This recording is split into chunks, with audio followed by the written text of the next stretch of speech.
आप सबों को जय मसीह की। परमेश्वर पिता का धन्यवाद हो, हम एक बार फिर से परमेश्वर की दया और करुणा के कारण एक साथ मिलकर के कुछ वचनों पर मनन करने जा रहे हैं। हमने बीते दिनों में 4 वाणियों पर मनन किया। आज हम 5वीं वाणी के द्वारा सीखना चाहते हैं और हम 5वीं वाणी की आशीष को भी आज हम पाने के लिए बैठे हैं। परमेश्वर बहुत महान है, वो दयालु है, वो हम पर अनुग्रह करने वाला परमेश्वर है। उसने हम पर दया की, उसने हमें मौका दिया, हमें जीवितों की संगति में रखा, हमारे लिए वो इस संसार में आया, हमारे पापों का बोझ उसने उठाया। हमने बीते दिनों में इन 4 वाणियों के द्वारा सीखा और देखा कि किस तरह उसने हमारे पापों का बोझ उठाया, किस तरह उसने क्रूस की मृत्यु को सहा, किस तरह वो यात्रा और वेदना से गुजर रहा है। हमने उन 4 वाणियों के द्वारा सीखा हमारा परमेश्वर बहुत महान है, उसकी दया और करुणा को हमने देखा। आज हम 5वीं वाणी को देखेंगे और ये पाई जाती है यूहन्ना रचित सुसमाचार और उसके 19 अध्याय, जॉन चैप्टर 19 और उसके वर्स 28। यहाँ पर इस प्रकार लिखा है, इसके बाद यीशु ने यह जानकर कि अब सब कुछ पूरा हो चुका, इसलिए कि पवित्र शास्त्र में जो कहा गया वह पूरा हो, कहा मैं प्यासा हूँ, मैं प्यासा हूँ। आइए हम प्रार्थना करें और परमेश्वर से उस प्यास के बारे में जानें।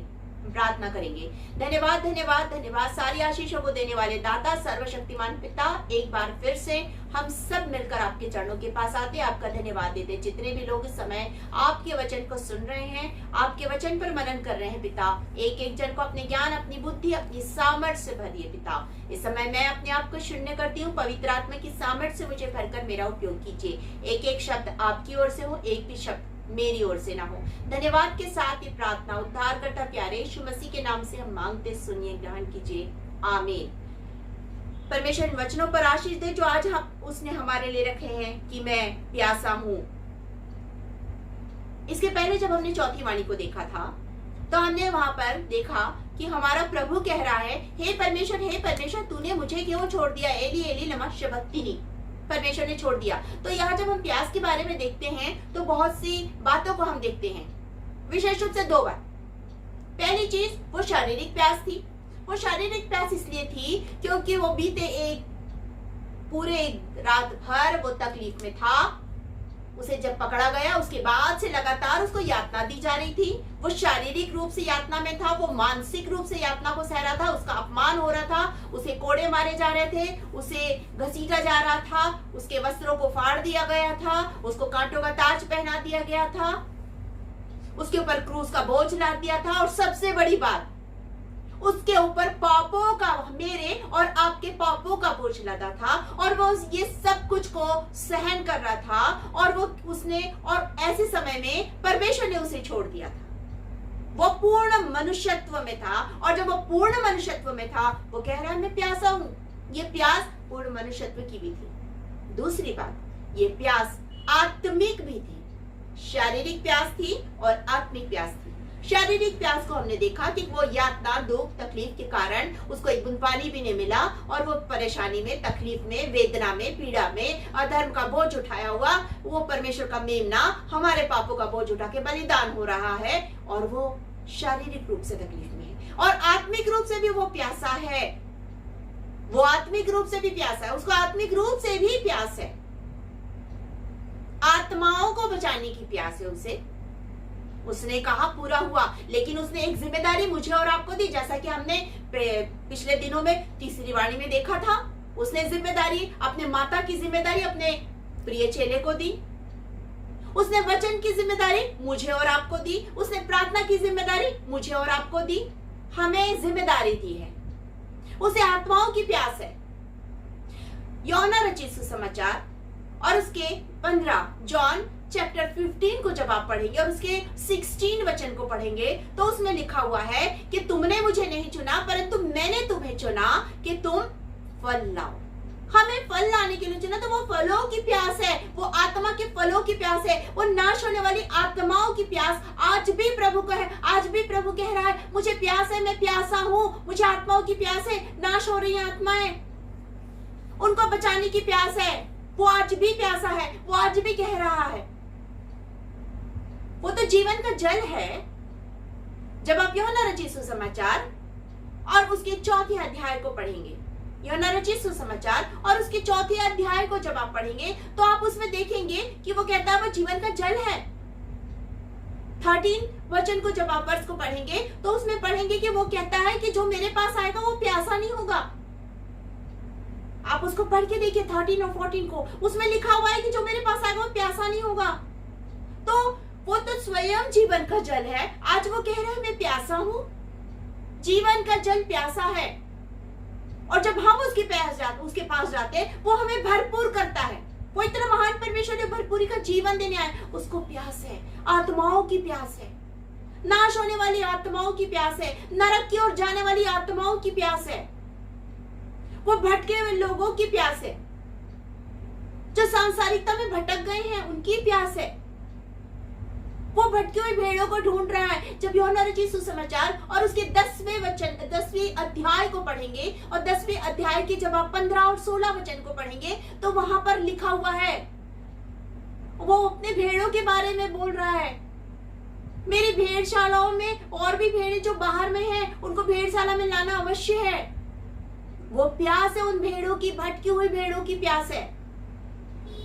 उसकी वो तरस से भर जाता, जो वो भीड़ को देखता था वो तरस से भर जाता था, उनकी प्यास है। और वचन हमसे कहता है लूका रचित सुसमाचार और उसके 19 अध्याय को जब आप पढ़ेंगे उसके 10वें वचन को, तो वहां पे लिखा है वो खोए हुए को ढूंढने आया, वो पापियों को बचाने के लिए आया, वो उद्धार देने आया। उसकी प्यास है उसे, उन पापियों की प्यास है उसे, उनको बचाने की प्यास है उसे कि वो उसके पास आए और वो बच जाए। उसको मेरी और आपकी प्यास है, उसको मेरी और आपकी प्यास है। वो हमें जीवन का जल बनाना चाहता है। जब हम जीवन का जल बनेंगे, हमारे अंदर से भी उसके सोते फूट निकलेंगे। वो प्यास है उसे सच्चे आराधकों की प्यास है। यूहन्ना रचित सुसमाचार और उसके जब आप 4थे अध्याय को पढ़ेंगे, 4थे अध्याय के 23 वचन को पढ़ेंगे, तो वो कहता है कि वो सच्चे आराधकों को ढूंढ रहा है जो आत्मा और सच्चाई से आराधना करें। उन आराधकों की प्यास है, सच्चे आराधकों की प्यास है उसे धर्मियों की प्यास है, उन लोगों की। वचन कहता है जब आप रोमियो और उसके 3रे अध्याय और उसके 10वें वचन को पढ़ेंगे तो उसमें लिखा हुआ है कि एक भी धर्मी नहीं, कोई भी धर्मी नहीं, एक भी धर्मी नहीं, उसे उनकी प्यास है। वो प्यासा है, वो आज भी प्यासा है, वो आज भी प्यासा है। यदि आज भी हम नहीं समझे, यदि आज भी हमने नहीं जाना, तो वो प्यासा ही रहेगा। हमें उसकी उस प्यास को देना है, उस प्यास के बदले में उसको फलों से भरना है। वो प्यासा है, हमें उसके पास फलों को लेके जाना है, उन आत्माओं को लेके जाना है, उन नाश होने वालों को लेके जाना है, उन भटकी हुई भेड़ों को लेके जाना है, जो भटक गई है, जो संसार में खो गई है, उन्हें लेके जाना है। जो संसारिकता में खोए हुए लोग हैं, उन्हें लेके जाना है। वो उड़ाऊ पुत्र के समान भटके हुए लोग हैं, उन्हें लेके जाना है। हमें उनको बचाना है, उनके बीच में वचन को बचाना है, क्योंकि आज भी वचन लोगों तक नहीं पहुंचा। लोग आज मर मर के नाश हो रहे। आज हमारा प्रभु प्यासा है। जब लोग मर के नाश होते हैं, हमारा प्रभु प्यासा रह जाता है। जब लोग भटक जाते हैं संसार में, हमारा प्रभु प्यासा रह जाता है। जब लोग आत्मा और सच्चाई से आराधना नहीं करते, हमारा प्रभु प्यासा रह जाता है। उसे आज भी प्यास है, उसे आज भी प्यास है। वो हमें जीवन का जल बनाना चाहता है, वो हमें जीवन की ज्योति बनाना चाहता है, वो हमें आत्मिक जीवन से भरना चाहता है, वो हमें अपनी आशीषों से भरना चाहता है। उसको प्यास है कि हम उसके पास जाएं और उन आशीषों को पालें। वो आज भी प्यासा है, आज भी प्यासा है। वो चाहता है कि हम लोगों की सुधि ले, वो इसके लिए प्यासा है। वो चाहता है कि हम विधवा अनाथों की सुधि ले, वो इसके लिए प्यासा है। क्या आप सुधि लेंगे लोगों की? क्या आप उन अनाथों की, विधवाओं की सुधि लेंगे? क्या आप उन गरीबों की सुधि लेंगे? क्या आप उन मरती हुई आत्माओं को बचाने के लिए जाएंगे, उनकी सुधि लेंगे? क्या आप प्रार्थना योद्धा बनकर लोगों के लिए प्रार्थना करेंगे? क्या आप पश्चाताप करेंगे? यदि आप नहीं करेंगे तो वो प्यासा रह जाएगा, वो प्यासा रह जाएगा। ये कार्य आज मुझे और आपको करना है, तभी हम उसकी उस प्यास को बुझा सकते हैं। वचन कहता है यहाँ पर यूहन्ना और उसके 19 अध्याय और उसके 29 वचन में लिखा, वहां सिरके से भरा वो एक बर्तन रखा था, अतः उन्होंने सिरके में भिगोए हुए स्पंज को जूफे पर रख के उसके मुंह पे लगाया। उन्होंने जो उन्हें उस समय समझ में आया, उन्होंने वो किया। आज मुझे और आपको समझना है कि हमें क्या करना है। वो हमसे क्या चाहता है, वो कौन सी प्यास है जो हमारे जीवन के द्वारा पूरी होगी। वो हमसे क्या चाहता है, वो भटकी हुई भेड़ों की प्यास है। वो आज भी आपसे कह रहा है, उसने जैसे पतरस से कहा, आज वो आपसे कह रहा है, मेरी भेड़ों को चरा, मेरे मेमनों को चरा, उनकी देखभाल कर। वो प्यास है कि आप तैयार हैं उसके लिए। यदि आप तैयार हैं तो आइए हम उसके उस प्यास को बुझाने वाले बन जाएं। हम उन आत्माओं को, उन फलों को, उन भटकी हुई भेड़ों को उसके राज्य में ला सके।